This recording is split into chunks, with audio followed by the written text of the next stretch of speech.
మన నమ్మకాలను రాజీ పడేలా చేసే ఒత్తిడి అన్నిటినీ అంగీకరించాలి అనే ఆలోచన నుండి పుట్టుకొస్తుంది. అంటే దాని అర్థం దేవుని వాక్యంలోని సంపూర్ణ సత్యానికి విరుద్ధమైన జీవన శైలులు, ఆలోచనలు, వైఖరులను కూడా అంగీకరించడం అన్నమాట.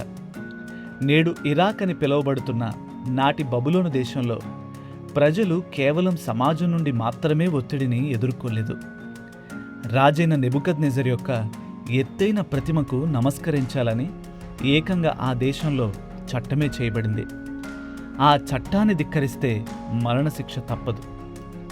ఈ ముగ్గురు హెబ్రీ యువకులు తమ దేవుణ్ణి తప్ప మరెవరిని లేదా దేనిని అంగీకరించడానికి వారు పూర్తిగా నిరాకరించారు. కాబట్టి వారి మీద ఫిర్యాదు చేయబడింది. వారిని రాజైన నెబుకద్నెజర్ ఎదుటికి తీసుకొని వచ్చారు. తమ నమ్మకాన్ని వదులుకొని రాజీ పడితే మండుతున్న అగ్నిగుండం నుండి తప్పించుకునే అవకాశం ఇస్తానని రాజు వాళ్లకు చెప్పాడు. కానీ షద్రక్, మేషక్, అబేద్నెగోలు రాజు బెదిరింపులకు ఏమాత్రం భయపడలేదు. ఎందుకంటే ఇలాంటి రోజు కోసమే చిన్ననాటి నుంచి తమ హృదయాలను సిద్ధపరుచుకున్నారు. దానికోసం వారు కలిసి ఒక్కటిగా నిలబడ్డారు.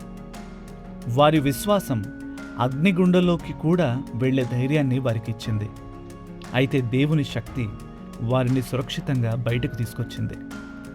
ఎటువంటి సంకోచం లేకుండా తాము దేవునికే ఘనతను ఇస్తామని, తమ విశ్వాసాన్ని ఏమాత్రం వదులుకోవడానికి సిద్ధంగా లేమని వారు రాజుకు తేల్చి చెప్పారు.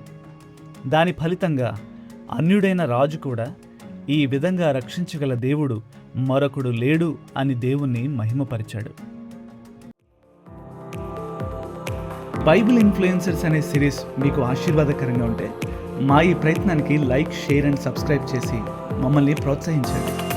మరొక కొత్త బైబిల్ ఇన్ఫ్లుయెన్సర్తో మీ ముందుకు వస్తాం. Until then, God bless you.